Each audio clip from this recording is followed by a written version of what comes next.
Hi everyone, Grumpy Gamer here again. Now I've got another build here for you. I know everyone's going, oh no, not another build, but this is a AliExpress special. $160 mark around there. What you get is you get motherboard,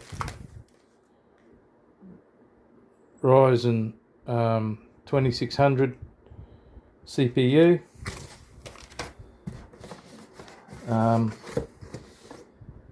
you get 16 gig of RAM. I'll pull it out of the box later.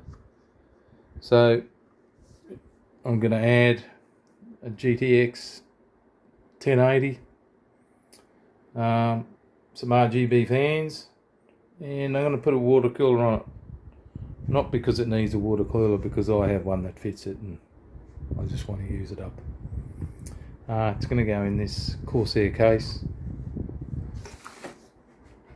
I'm not going to go into every super detail. I'm just going to show you that whether these motherboards are any good.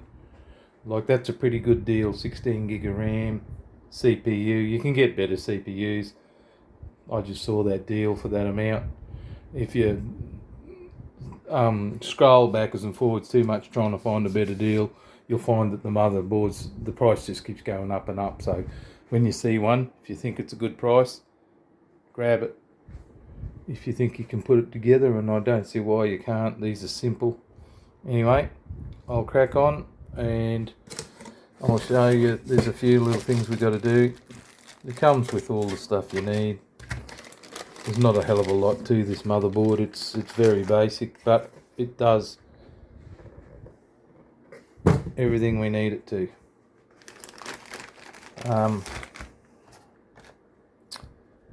Okay, I'll get it out of the wrapping. There it is, out of the bag. Now, to fit aftermarket cooler, you usually got to take these brackets off. It's just a matter of unscrewing them. They screw straight out with a screwdriver. There's nothing too technical about it. You just undo the top. If you don't move the motherboard, it's better, because there is a backing plate here and it'll stay in spot. It'll stay in place if you don't move the motherboard too much. Don't lift it off the bench or anything like that. Or you might take it out of the alignment holes, and it can. There are little diodes and things on the back of the motherboard that, if you're not careful, you can knock them, and then you've got a dead motherboard. So it's definitely something you don't want to do. Okay, I won't film this whole process. I'll just show you one of them coming off. That's it. Now, the reason for it, I'll fit them all off camera and I'll show you the result, why we have to do that.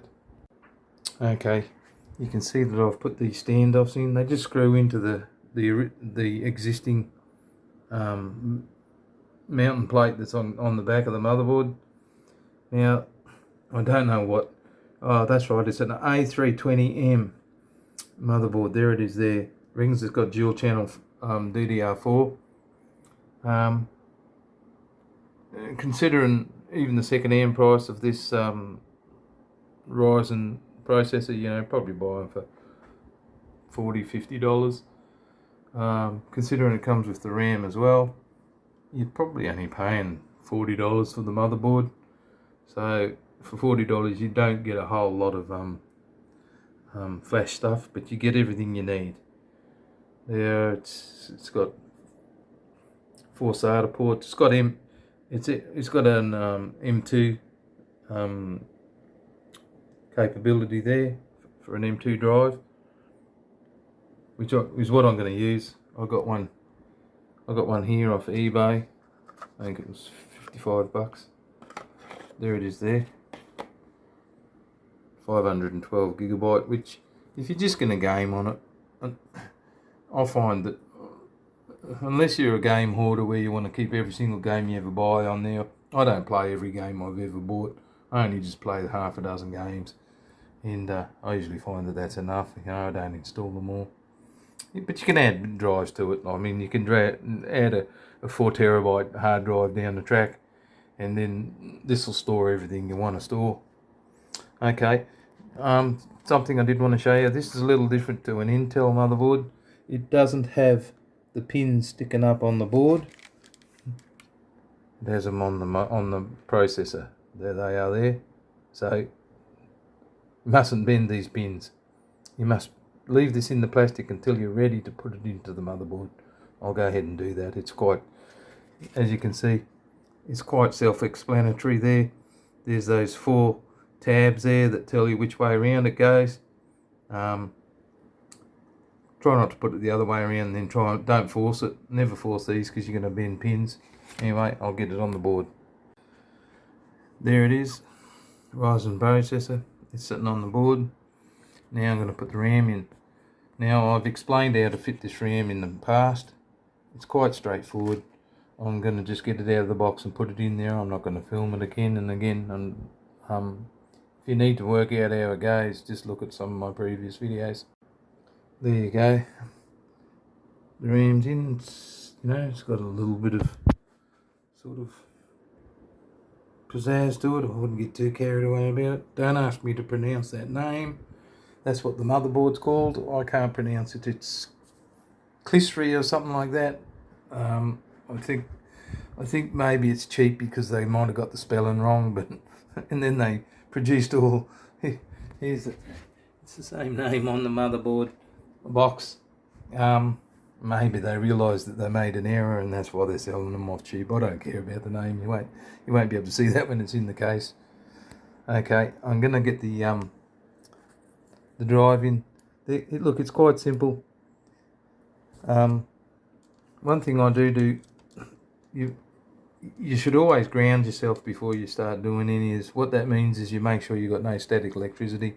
I always work in bare feet so that I haven't got shoes on carpet and I create static. Just bear with me. Okay. So that clips in there, and then I'll just need another hand to put the screw into. Okay, there you go. That's the drive fitted. Now what I'm going to do, I was going to put some thermal paste on here. I've covered that in the past as well. I usually like to put a fairly liberal amount on there, not crazy, but enough to make sure that you're confident that the whole face of it's going to be covered. And then I'm going to put the deep cool cooler on it. Okay, there we have it. Cooler's on there. Those screws there, look, just make them firm. You don't, if there's a bit of movement there, don't screw them down until the board's banana shaped. Otherwise, it might work fine when you first fire it up, but I can guarantee you're probably going to have trouble down the track because it's going to warp the board, the motherboard I'm talking about. So yeah, just be careful when you're screwing those down. Don't go crazy with them. If it's firm and you can't move the cooler, that's plenty tight enough.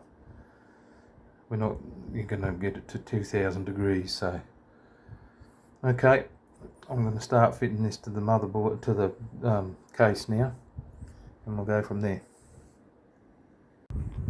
Yeah, well people, there's a lesson learned here. I had to change cases. That case that I had before just didn't have enough headroom when the motherboard went in to allow for the radiator for the cooler. There just was never going to be enough space there. So hopefully when I put the motherboard in this time, it's not as nice a case. It's just a Cougar case. It's not beautiful, but yeah, it's probably going to have to do the job. Okay, I'll crack on. As you can see, I got the motherboard fitted in the cooler up there. The radiator's in there. I don't know if you can see it. There it is. It's mounted. It's plenty of space this time. Get my thumb out of the way. Plenty of space for the fans and that this time, which is what I wanted. Might have to back the cooler off to fit the fans, but I like to bolt it up out of the way while you're doing the rest of the build, because otherwise it flops around if you move the case and can damage other components. But anyway, that's it fitted, and like I said, I had to change cases. I didn't realise there was no headroom in that other case. So when you're buying a case, check out how much headroom you might need on your motherboard. And what I'm talking about headroom, it's how far up the motherboard sits with its components. Like the cooler's quite a long way from the top of the board, but on some Intel boards that cooler can be quite a bit closer to the top of the board, and that'll create trouble. Okay, I'll crack on. There we are, the cooler fans have been fitted. I've tied off those hoses so that they're out of the way, so that when you look through the glass you can see as much of the computer as possible. Not that there's a hell of a lot to this computer, but there won't be many cables in here because of the SSDs on board, so that cuts down a bit of the clutter. But okay, I'll keep going. A few more fans to fit yet. Okay, as you can see, I got the front fans in now. I'm just going to put the front of the case back on. It's got a sort of filter in it. It's not super fine, but it's good enough to keep the bulk of the dust out. It's just a pain to clean. You got to pull the front of the case apart to clean it, but anyway, it's how the cookie crumbles. Okay, I'll keep going. Yeah, I'm going to be putting a 600 watt Cougar power supply on it. It's an 80 plus, so it's pretty clean power. It's not an expensive computer, but if you put a half decent video card on it, which I'm putting a GTX 1080 on it, you want reasonable power. So I'll go ahead and get that fitted and we'll go from there. Yeah, I'm going to be putting a 600 watt Cougar power supply on it. It's an 80 plus, so it's pretty clean power. It's not an expensive computer, but if you put a half decent video card on it, which I'm putting a GTX 1080 on it, you want reasonable power. So I'll go ahead and get that fitted and we'll go from there. Okay, now here's a going computer. It doesn't look the same. It's in a completely different case yet again. I had to abandon trying to put the water cooler on it. I could have solved it, but there's a very, very well learnt lesson here. I couldn't get the computer to run. Now, in a past video, I have shown quite in depth what can happen if you over tighten the screws on the cooler. And guess what I did? Yep, I over tightened the screws on the cooler, put too much pressure on the CPU socket, and the computer would not boot. Now, I pulled it all apart. I stripped the whole computer apart, and in the end I decided I wasn't going to go with that water cooler. The motherboard just didn't like it or something. I don't know what it was, but I gave up on that. I've put it in a whole new, more compact case. It's only a small motherboard. So there you go. It's running a 1080 video card. It's got quite a lot of new parts, new motherboard, new RAM, second-hand CPU. The cooler's a little second-hand.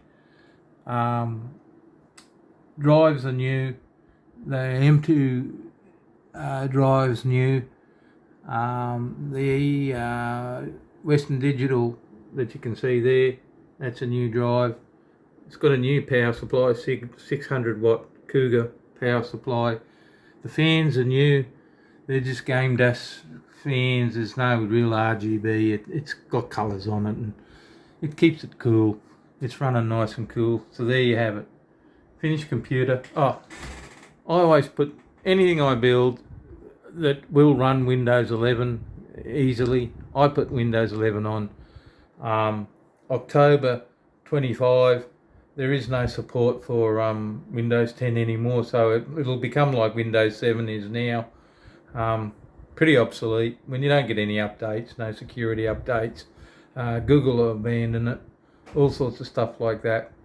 So yeah, there she is, all running.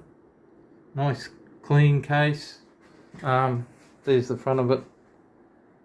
It's a nice little computer. This computer will be for sale on Marketplace. So if you're in a market for a case and you're a subscriber, I'll give a 10% discount on the price if you can show me you're a subscriber and you want to buy it. Okay, signing off for now. Bye bye.